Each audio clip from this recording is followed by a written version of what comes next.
오늘은 예수님을 사랑하는 사람에 대해서 요한복음 14장 23절부터 26절까지는 말씀 가지고 말씀을 드립니다. 자, 오늘의 말씀의 포인트는 요한복음 14장 23절 말씀. 예수께서 대답하여 이르시되 사람이 나를 사랑하면 내 말을 지키리니 내 아버지께서 그를 사랑하실 것이요 우리가 그에게 가서 거처를 그와 함께 하리라 하는 말씀을 했어요. 자, 요한복음 14장은 거처를 마련하신다고 약속하신 예수님의 말씀을 우리는 볼 수가 있습니다. 예수님은 우리를 위해서 거처를 마련하시고 우리와 함께 하시기를 원하십니다. 우리 주님은 우리와 동행하시고 우리와 함께 거하시고 영원토록 우리와 같이 사시기를 원하시는 하나님이셔요. 그렇기 때문에 우리를 위해 거처를 마련하시겠다고 약속을 하셨습니다. 자, 우리 지난 시간에 예수님께서 주신 티켓에 대해서 말씀을 드렸는데, 우리가 거처를 마련해 가신 동안에 우리가 이 땅에서 살 수 있도록 하나님께서 우리에게 은혜를 주셨는데, 그러면서 우리에게 티켓을 주셨어요. 그 티켓이 뭐냐? 예수라고 하는 티켓이에요. 예수라는 이름을 가지고 있으면 우리를 보존하시고, 그 티켓을 가지고 우리가 기도하면 응답해 주시고 모든 것을 들어주신다고 말씀하셨어요. 그래서 우리는 이 티켓을 가지고 있기 때문에 열정적으로 살아갈 수가 있고, 약하지 않고 두려워하지 않고 염려하지 않고 강하고난 그런 성도, 그런 자녀가 되는 것입니다. 이런 열정적인 성도, 이런 자녀를 하나님은 기뻐하시고 계시죠.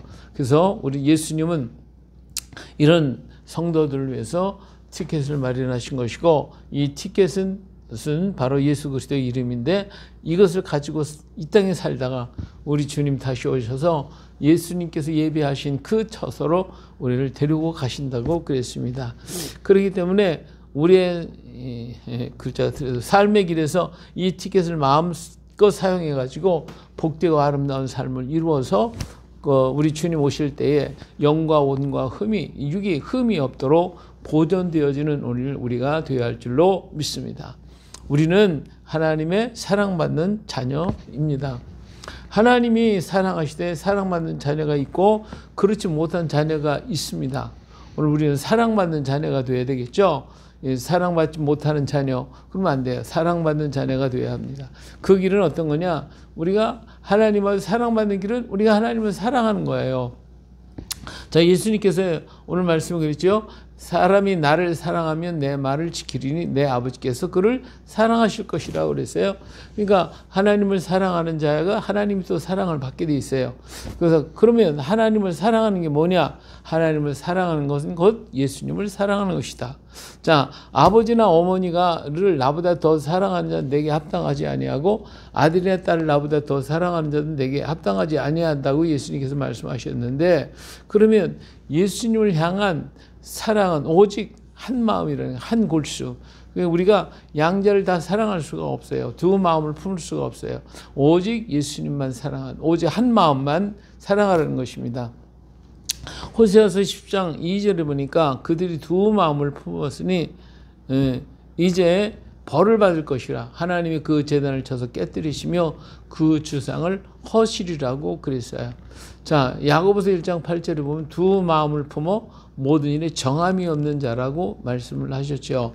예, 언제나 우리는 주님만을 사랑하는 자녀로서 우리 자신을 굳건하게 해야 할 것입니다. 그런데 이스라엘 민족이 왜 버림을 받았어요? 버림받은 이유가 뭐냐? 그건 바로 예수님, 하나님을 사랑하지 않고 다른 신을 섬겼기 때문에, 다시 말하면 하나님만을 온전히 사랑해야 할 우리가 딴 것을 사랑했기 때문에 하나님이 이스라엘 민족을 버리셨어요. 다시 말하면 다른 신을 섬겨서 다른 신을 마음에 뒀어요. 하나님, 어떤 하나님? 하나님 질투하시는 하나님이라고 그랬거든요. 하나님은 당신이 사랑하는 사람에게, 당신을 사랑하시는 사람에게 사랑을 받고 싶으신 거예요. 그러나 사람이 이 두 마음을 품고 있으면서 다시 말하면 무슨 말이냐? 하나님은 우리한테 사랑받고 싶어 하셔요. 근데 그 마음을 우리가 잘 몰라. 하나님이 우리에게 사랑받고 싶은데, 그런데 하나님은 우리한테 사랑받고 싶은데 우리가 딴 생각을 하고 다른 신을 섬기고 다른 것에 앞장을 섰다고 그러면 우리 하나님은 서운하셔요. 그렇기 때문에 하나님 뭐 하신다? 질투하신대요. 다른 거 하나님보다 더 사랑하는 걸 보면 우리 하나님 질투하신다고 그러셨어요. 자, 그렇다면 오늘 우리도 예수님보다 더 높아진 것이 무엇이 있는가라고 한 거예요. 더 높아진 것이 있다면 우리 지체하지 말고 다 회개하고 버려야 돼요. 과거에는 이스라엘 민족은 다른 신을 섬겼기 때문에 하나님께서 그를 버렸었어요. 다시 말하면 하나님을 온전히 사랑했는데 아니고 다른 신을 섬기니까 하나님 질투하심으로 그들을 벌하신 거예요. 오늘날도 그렇다면 우상이 아니라도 우리 예수님 아닌 다른 어떤 것들을 나를 주장하고 있다면 바로 그것이 두 마음을 가진 것이다. 예수님 이외에 다른 것들을 더 많이 사랑하고 거기에 치중하고 있다면 그러면 우리 주님이 질투하시는 거예요. 예수님을 따르겠다고 하는 어떤 청년이 이런 얘기를 했어요. 아버지 장사를 하고 오겠습니다. 그럴 때 예수님 뭐라고 하셨어요? 죽은 자는 죽은 자로 장사하게 하고 너는 나를 따라오라 그랬어요.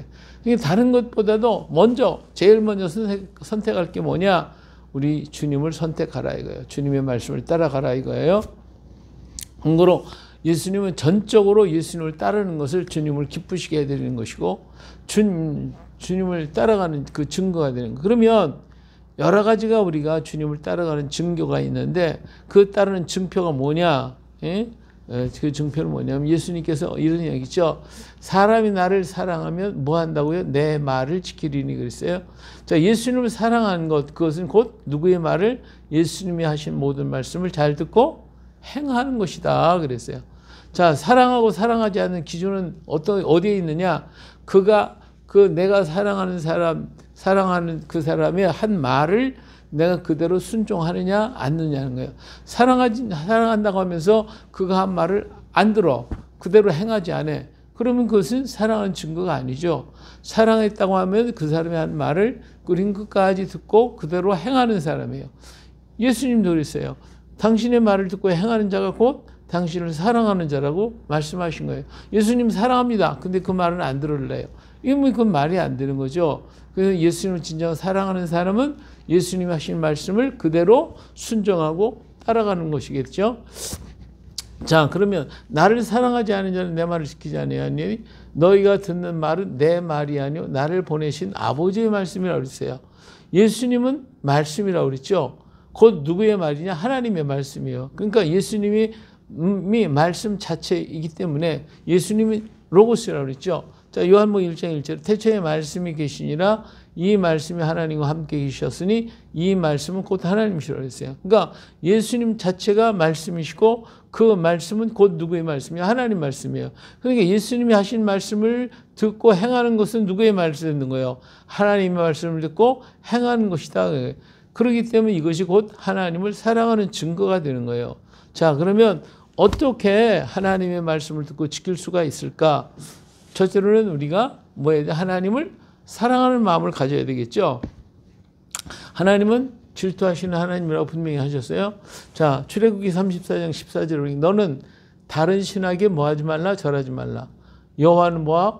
질투하시라 이름하시는 질투의 하나님이시라고 분명히 말했고 신명기 32장에 보니까 그들이 다른 신으로 그의 질투를 일으키며 가증한 것으로 그의 진노를 격발시켰다고 했어요.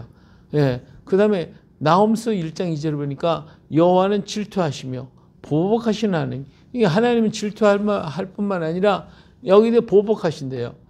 여호와는 보복하시며 진노하시되 자기를 거스리는 자에게 여호와는 보복하시며 자기를 대적하는 자에게 진노를 품으신대. 우리 하나님 진노하시는 하나님이신데 사랑의 하나님이시기도 하지만 질투하는 하나님이시고 근데 질투만 하는 게 아니라 보복하신대요. 아, 무서워요. 하나님 대적하신다. 그래서 이스라엘 민족을 하나님께서 질투하셨기 때문에 그들을 패하게 했어요. 그들 세상에 다 흩어버렸어요. 그들을 전부 다 망하게 만들었어요. 우리 하나님 무섭도록 질투하시는 하나님이시다는 거예요. 왜 하나님은 이렇게 무서운 질투를 가지고 계시는가? 그것은 하나님은 우리를 정말 사랑하시기 때문에 그래요. 우리 하나님 너무 사랑하시기 때문에. 얼만큼 사랑하시는가? 사랑하시는 그 정도가 대단하셔요. 예수님을 우리에게 보내실 만큼 사랑해요. 예수님을 보내셨다. 하나님의 고통이 뭐냐? 하나님도 고통이 있으실까? 우리 하나님 고통하셔요. 무슨 고통? 사랑의 고통을 하셔요. 예, 사랑. 하나님이 그 고통은 사랑이라는 고통이에요. 사람을 만드시고 그 사람을 지극히 사랑하시는 고통이에요. 하나님이 사랑하지 않았으면 하나님 고통도 없었을 거예요. 네, 사람이 그 사람을 사랑하셨고 그 정말 사랑하면 행복하셨는데 그 사람이 하나님을 떠나서 다른 길로 가버렸어요. 그래서 거기서 따라갔을 뿐만 아니라 그 길에서 죽게 됐단 말이에요. 하나님 안에서 영생을 얻고 영원히 살 수 있고 하나님의 사랑을 받을 건데 아니면 떠나버렸어요. 그래가 그거에 가서 죽게 됐단 말이에요. 그러니까 하나님이 그들을 사랑하지 않으면 애까지 가서 죽어버리든 말든 난 상관없어. 사랑하지 않는 관심이 없어요. 죽든지 살든지 아무 고통이 없어. 그런데 하나님이 사랑하시기 때문에 그들 때문에 고통이 생겼어요. 고민이 생기고 괴로움이 생기셨어요. 그래서 하나님의 고통이 우리를 그 사랑하는 자를 멸망한 자리 죽음의 자리에서 건져내시고 구원하셔야 되겠다고 하는 이 고통을 갖추셨어요. 그래서 그 고통에 화한 것이 뭐냐? 바로 예수님이에요. 예수님을 이 땅에 오시게 해서 이것이 하나님의 고통의 표시예요. 그래서 예수님이 이 땅에 오시는 것은 곧 하나님의 사랑의 표시다. 그리고 그들에게 구원의 길을 말씀하시고 예수님께서는 그들을 구원하신 이것이 하나님의 고통의 표시예요. 그래서 예수님이 이 땅에 오셔서 구원의 길을 말씀하셨어요. 그래서 이 하나님의 고통을 깨닫고 따라오면 하나님의 고통이 무엇으로 바뀌어요? 화하신 하나님은 그 고통이 행복으로 바꾸시고 그리고 우리는 죽음의 자리에서 건짐을 받게 되고 이것이 바로 하나님이 사랑하셔서 예수 그리스도를 보냈고 예수님 말씀이시니까 그 말씀을 듣고 행하면 이것 때문에 우리 하나님 기뻐하신단 말이에요. 근데 그렇게 했는데 불구하고 말을 안 들어. 그럼 어때요? 우리 하나님의 고통은 슬픔으로 바뀌시겠죠. 슬퍼하신단 말이에요. 이기 때문에 우리 주님께서 원하신 게 뭐냐? 나를 사랑하냐? 그럼 내 말을 지켜라. 내 말을 지키는 그 자체가 하나님을 행복하게 해드리는 거고 우리 자신은 구원을 받게 되는 것이고 이 모든 것이 다 아름다운 것이다 라고 말씀하시는 거예요. 그래서 그리고 그렇게 말씀을 따라가는 그들을 위해서 뭐를 준비했어요? 처소를 준비했어요. 그래서 그들과 함께 영원토록 같이 사시기를 원하는 거예요. 예수님은 하나님이 우리 인간을 만드시고 사랑하셨기 때문에 뭘 만들었어요?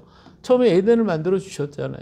이와 같이 오늘 또 우리 주님께서 우리를 떠나서 죽음의 자리에 있는 그들을 데려다가 하나님이 거할 처소를 우리를 만들어서 우리와 함께 거하시기를 원하고 계시다고 말해요. 그래서 예수님도 이 모든 것을 완전하게 다 이루어 놓으시고 완전하게 하시기 위해서 무엇을 하셨느냐? 완전하게 하시기 위해서 예수님의 십자가에서 다 이루셨다라고 선언을 하신 것이에요. 다시 말해서 당신의 생명으로 약속하시고 언약하신 것이다. 이처럼 우리 하나님의 고통이 사랑하는 자를 위해서 최고 하실 수 있는 모든 것을 다 하셨어요. 그래서 이 말을 따르라는 거예요. 근데 인간이 사실 아느냐는 거예요. 모르고 있어. 우리 따르지 않아. 그러니까 우리 하나님이 얼마나 슬퍼하시겠냐 그 말이에요.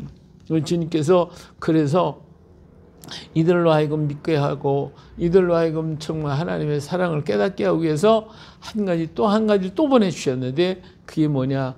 26절에 오늘 말 보혜사 곧 아버지께서 내 이름을 보내실 성령 그가 너에게 모든 것을 가르치고 내가 너에게 말한 모든 것을 생각나게 하리라고 그랬어요. 예수님 오셨을 때 하신 말씀을 다 지켜 행해야 되는데 이 인간이 이걸 몰라. 그러니까 하나님께서 또다시 하나님의 영을 보내셔서 그 영을 통하여 우리를 깨닫게 만들어주시고 그 말씀을 듣고 순종하며 돌아오도록 하기 위해서 보혜사 성령을 우리에게 보내주셨다고 그랬어요. 그래서 내가 너에게 말한 모든 것을 생각나게 한다. 다 지킬 수 있도록 도와주신다고 그랬었으니 오늘 우리가 성령의 인도를 받아야 되겠죠. 성령의 충만을 받아서 예수님의 말씀을 행할 수 있어야 됩니다. 그런데 그렇지 못하는 것은 성령이 내가 임하지 않으면 내 지식과 인간의 판단을 가지고는 도저히 이게 행할 수가 없어요. 이룰 수 없어요. 깨닫지 못하니까. 하나님의 사랑의 그 고통을 이해하지 못하고 깨닫지 못하는데 성령은 우리 속에 오셔서 하나님의 마음을 이렇게 알게 하시고 하나님 깊은 것을 깨닫게 만들어 주시고 하나님의 고통을 우리로 하여금 알게 만들어 주셔요. 그렇기 때문에 우리가 성령의 충만함을 받아야 돼요. 성령을 구해야 되고 성령을 우리에게 주셔. 그러면 우리 하나님이 구하는 자에게 좋은 것, 성령을 너에게 주시지 않겠느냐. 그리고 예수님께서도 가시기 전에 떠나기 전에 떠나셨으면서 뭐라고 했어요? 응? 가서 다른 거 하지 말고 먼저 모여서 너희들 함께 기도하고 성령을 기다려라. 그래서 성령을 기다려라. 그래서 모여서 오순절 성령 받고 나니까 이들이 깨달아졌고 주님 말씀을 순종해서 땅 끝까지 복음을 전하고 이 일을 위해서 최선을 다했지 않습니까?